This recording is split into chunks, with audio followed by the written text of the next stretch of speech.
예, 4월 16일 모닝 브리핑 시작하겠습니다. 모건 스탠리, 유나이티드 헬스 이런 기업들의 실적이 양호하게 나오면서 지수는 뭐 상승하는 그런 모습을 보였는데, 파월이 인플레이션이 생각보다 안 떨어지고 있다 이런 발언하면서 금리나 안 하나 뭐 이런 이제 걱정을 또 자극을 했죠. 이게 이제 시장을 후반부에 좀 흔드는 그런 요인이 됐고, 우리나라는 이제 환율 1,400원이 상당히 중요한 위치거든요. 그 1,400원이 왜 중요한지 잠시 후에 또 설명을 드리겠습니다. 어제 낙폭이 컸던 반도체, 오늘 미증시에서 반도체주는 올랐거든요. 그리고 어제 그래도 선방했던 게 이제 자동차주인데, 전차군단이 시장을 좀 방어해주는 그림이 나와줘야 이제 시장이 좀 버틸 수 있거든요. 그래서 오늘 이런 구도가 나오는지 주목을 해봐야 될 것 같습니다. 우선 미증시는 다우지수는 올랐는데 4월 들어서 두 번째 오른 거예요. 그러니까 4월 내내 하락하다가 어쨌든 이제 두 번째 올라간 그런 모습을 보였고, S&P 500과 나스닥 시장은 애플, 테슬라 두 종목이 좀 비교적 큰 폭으로 하락하면서 이제 밀렸고요. 러셀 2000 지수도 0.4%, 전체적으로 투자 심리는 오늘도 좋은 편은 아니었다 이렇게 볼 수 있겠죠. 사실 오늘 미시장은 통계적으로는 플러스로 날 확률이 높았거든요. 실제로 이제 장중에 올라가는 모습을 보이긴 했었는데, 그러니까 S&P 500이 0.75% 이상 하락한 다음 날은 반등하는 그런 경향이 좀 있었거든요. 그래서 장중에 좀 반등 시도를 했는데, 테슬라의 파월의 어떤 발언 영향으로 좀 밀려버렸습니다. 기업들의 실적은 잘 나왔었거든요. 그러니까 뭐 뱅크 오브 아메리카, 유나이티드 헬스, 존슨앤존슨, 모건 스탠리, 대체로 보면 존슨앤존슨 정도를 제외하고는 예상치 상회하는 그런 결과를 내놨고, 이런 부분들이 초반까지는 그래도 지수를 좀 플러스로 유지하게 만드는, 뭐 공방이 있긴 했지만 플러스에 머무는 시간이 조금 더 많았었거든요. 그래서 그런 모습을 좀 보였고, 그리고 경제 전망, 경제 데이터 이런 것들도 나쁘진 않았습니다. 그러니까 IMF에서 성장 전망을 이제 기존보다 0.1%포인트, 글로벌 성장 전망을 0.1%포인트 높였고, 미국 같은 경우는 0.6%, 0.7%, 이 정도로 대폭 올렸거든요. 그래서 뭐 경제가 괜찮으니까 주식시장에 대한 우려 좀 과도한 거 아닌가? 이런 어떤 생각이 투자자들에게 이제 심어졌고, 또 여기에 산업 생산도 예상치에 부합하는 결과가 나왔거든요. 그래서 경제 지표, 경제 전망 괜찮으니까 조정시 매수해도 되겠네. 이런 이제 정서들이 가동이 되면서 지수가 좀 플러스권에 머무는 그런 모습을 보였습니다. 그런데 이제 장중에 파월의 발언 전해지면서 이제 밀려버렸죠. 그렇다고 뭐 크게 빠진 건 아니지만, 어쨌든 파월의 발언을 보면 최근에 그 인플레이션 데이터 보면 목표, 그러니까 2% 목표로 가고 있다라는 자신감을 주지 못하고 있다. 그러면서 이제 고용, 인플레이션을 감안해 볼 때 현재 금리 상태가 오래 유지될 수도 있다. 그러니까 이런 발언을 했거든요. 근데 기존의 어떤 파월의 발언은 울퉁불퉁하면서도 목표대로 갈 거야. 그리고 연내 금리는 어쨌든 내릴 거야. 이런 발언을 했었는데 살짝 결이 달라졌잖아요. 그래서 파월이 그래도 3번 내릴 거야라는 거에서 안 내리거나 조금만 내릴 거야 이런 식으로 해석되는 발언을 했고, 그다음에 필립 제퍼슨도 비교적 좀 유한 발언을 했던 사람인데, 뭐 기존 전망은 그대로 이제 정책이 유지된다면 인플레이션이 내려갈 것이다라는 전망을 유지한다라고 하면서도 인플레이션이 지속되면 지금 금리 못 내려. 그러니까 이런 취지로 이야기를 했거든요. 근데 기존에는 어느 시점에는 금리를 내릴 거야 이렇게 얘기를 했는데, 어쨌든 두 사람 다 살짝 후퇴하는 그런 언급을 했잖아요. 근데 그러다 보니까 이제 국채 금리가 뭐 한 번 더 밀고 올라가는 모습이 나오면서 10년물이 4.7%, 2년물은 거의 5% 정도까지 올라가는 그런 모습을 보였죠. 다만 이제 원론적인 얘기한 것 같다. 뭐 이제 엄청나게 매파적인 발언한 건 아니기 때문에 또 금리가 여기서 더 치고 나가기도 애매한 것 같다라고 이제 일부 투자자들이 판단을 해서, 또 그 금리 인상한다라는 소리는 또 아니잖아요. 그래서 금리가 무한정 올라가는 건 또 아닌 것 같아라고 하면서 이제 나중에 상승폭이 좀 둔해지긴 했지만, 어쨌든 파월의 발언이 전해지면서 증시가 이제 플러스권을 유지하지 못하고 이제 혼조세로 돌아서는 그런 모습을 보이게 됐습니다. 그리고 이제 여러 어떤 전망도 막 쏟아져 나왔는데, 시티에서는 단기적으로 국제유가 전망치를 10% 정도 높였습니다. 88달러로 이제 이야기하면서, 전면전이, 중동에서 전면전이 나오면 100달러까지 가고, 추가적인 충돌이 없다면 70달러 후반에서 80달러 초반 정도에서 안정될 거다. 다음에 이제 소시에테 제네랄은 2분기 브렌트유 전망 91달러. 그러면서 이제 미국과 이란이 충돌하는, 지금 이제 이란과 이스라엘이 충돌 한 해 만에 정도인데, 미국까지 개입이 될 확률은 15% 보는데 만약에 이 경우면 140달러까지 갈 수 있다. 이렇게 이야기를 했고요. UBS에서는 11월 이전에 금리 인하는 생각하기 어려울 것 같다. 왜냐하면 연준이 현재 데이터상으로는 오히려 금리를 올리는 작업을 할지도 몰라. 뭐 지금 데이터가 높아서 뭐 이런 주장을 했고요. 야후 보도에서는 9월에 인하 못한다면 사실상 연내 인하 어렵다. 왜냐하면 11월에 대선이 있어서 대선 이틀 전인가가 FOMC 회의거든요. 그래서 대선 직전에 정책적인 변화를 준다라는 거는 연준이 굉장한 비난을 받을 수 있다. 그래서 조금 쉽지 않을 거야. 뭐 이런 어떤 주장을 하기도 했습니다. 그래서 뭐 하게 되면 9월 아니면 어려워. 뭐 이런 식의 어떤 이제 기사가 나오기도 했습니다. 주요 종목은 이제 유나이티드 헬스가 오늘 5% 넘게 올라가면서 다우 지수를 뭐 멱살 잡아 올리는 그런 역할을 좀 했고요.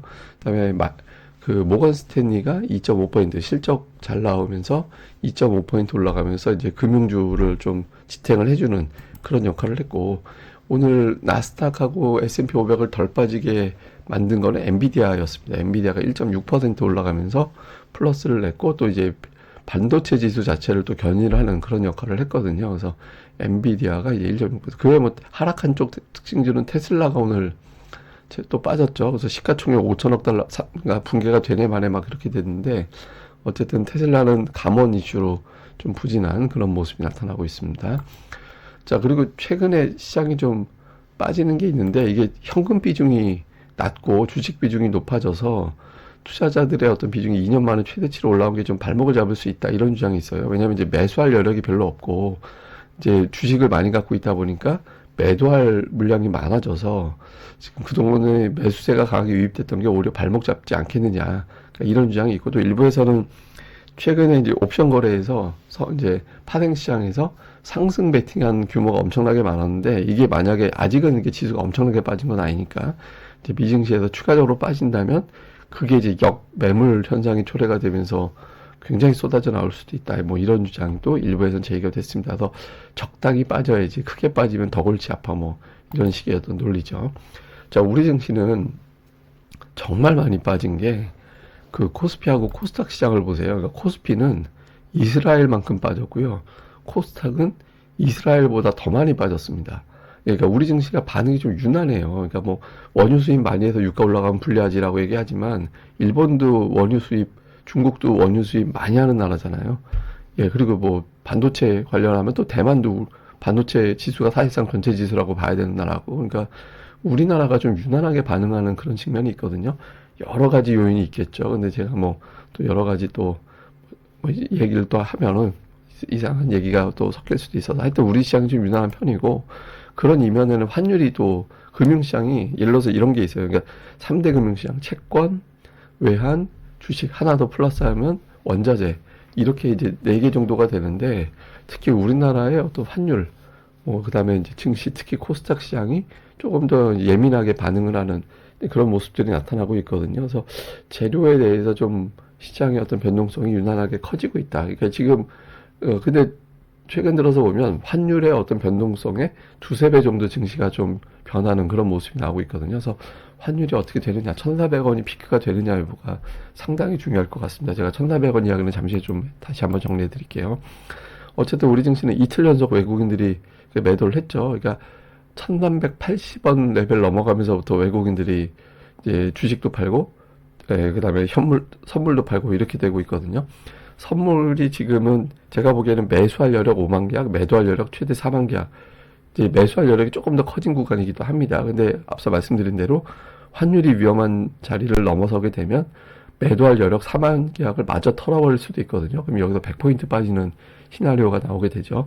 반면에 이제 환율이 피크를 쳤다라고 한다면 여기서 한 150포인트 정도 올라갈 수 있는 힘이 또 있다라고도 볼 수 있거든요. 되게 아슬아슬합니다. 그러니까 외국인들이 이제 1,400원에서 어떻게 환율이 되느냐, 이게 되게 중요하고, 그리고 8만원 어제 겨우 그냥 종가로 버티면서 끝났잖아요. 그러니까 미국에서 반도체주가 플러스가 났고, 그 다음에 외국인 투자들이 하루 순매도 했었는데, 어제 같은 경우는 주가는 빠졌지만 삼성도 다시 매수로 들어와 줬거든요. 그래서 어떻게 흐름이 나올지. 근데 어쨌든 삼성전자도 역시 1,400원이 환율에서 어떻게 되느냐에 따라서 삼성전자는 대표적인 선물을 움직이는 종목이기 때문에 완전히 다른 양상으로 또 밀어버릴 수도 있거든요. 그래서 오늘 외국인, 삼성전자, 환율 이 세 가지를 좀 봐야 될 거고요. 종목으로는 하락할 때 기관들이 따박따박 사놓은 종목군들이 좀 돌아설 때 반전이 나오기 쉽거든요. 그래서 기관 투자자들의 수급 동향 이런 부분들을 잘 지켜보는 게 중요할 것 같습니다. 제가 지금 1,400원을 말씀드린 이유가 뭐냐면 우리나라에서 환율이 1,400원 넘어가는 사례가 극히 드물어요. 1998년도 IMF 때, 그러니까 2008년도 금융위기 때, 그리고 2020년 코로나 때, 그러니까 IT 버블 뭐 이런 때도 쉽게 넘어가지 않는 이제 그런 경향을 보였는데 하여튼 1,400원 이상이다라는 거는 우리나라에 정말 어마어마한 경제적인 어떤 상황이 터질 때 올라가는 게 되거든요. 그럼 두 가지 해석이 다 되죠. 하나는 그만큼 지금의 어떤 상황 자체가 특히 우리나라 둘러싼 상황 자체가 별로 안 좋다. 이런 해석이 될 수도 있는 거고 이건 다 이제 가정입니다. 또 하나는 뭐냐면 그만큼 시장이 좀 오버했다. 지금 뭐 IMF하고 금융위기 터진 것도 아니고 코로나 때 또 이슈가 좀 나오는 것도 아닌데 지금 너무 오버해서 시장이 좀 과민하게 반응했기 때문에 금방 또 단계도 복원이 될 거야. 그러니까 이런 시각이 공존할 수 있는 위치거든요. 그래서 이제 환율이 1,400원 넘어간다라는 거는 터치하고 피크를 친 거냐, 여기서부터 더 한 달 정도 더 밀고 올라가느냐에 따라서 주식시장, 금융시장은 엄청나게 달라질 수가 있어서 1,400원이 상당히 중요한 레벨이다. 이렇게 봐야 될 것 같습니다. 그래서 당국이 좀 적절하게 어떤 코멘트를 좀 해주면 좋은데 너무 늦었죠. 제가 이제 그 환율 같은 경우는 저거하고 똑같아요. 그러니까 해열제 효과하고 똑같아서 열이 펄펄 나는 40도 갔을 때 해열제 쓰면은 떨어져 봐야 38도거든요. 근데 이제 해열제는 열이 올라가기 시작할 때, 뭐 타이레놀 이런 거 막 올라가기 시작할 때 먹어야 더 이상 올라가지 않고 적당하게 제어가 되는데 그게 또 이제 너무 일찍 또 카드를 써버리면 그게 무산됐을 때 또 이 정도 써야 될 정도로 위기인가?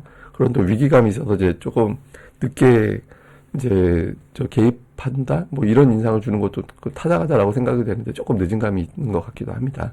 자, 어쨌든 너무 심각한 얘기로 해석할 필요는 없는 것 같아요. 그냥 데이터가 이렇고 저는 조금 너무 오버한 측면도 있는 것 같긴 합니다. 원래 이제 해외 증시 쪽도 이제 설명드리려고 했는데 이건 제가 오후에 설명드리겠습니다. 그리고 제가 종목 위주로 또 보실 분들은 제가 가끔가다 한 번씩 알려드리는 이제 유튜브 방송 있잖아요. 똑딱이 주식. 이거는 시황과 종목을 같이 설명드리는 채널이고요. 나의 성장 일지는 또 종목 트레이더 관점에서 이제 보여드리는 이제 유튜브입니다. 그러니까 저하고 이제 강동 토크 같이 하던 레전드님이 하는 게 나의 성장 일지고 똑딱이 주식은 이제 제도권에도 계셨던 분이죠. 그러니까 리얼님이 하는 방송이니까 두 개 다 가입하시거나 뭐 한 번씩 동영상 보시면 또 도움이 되니까 똑딱이 주식과 나의 성장 일지도 좀 많이들 가입과 또 이제 한 번씩 봐주시면 좋을 것 같습니다. 저는 또 다음 방송에서 뵙겠습니다. 이 방송 구독하기와 좋아요 꼭 부탁드립니다. 감사합니다.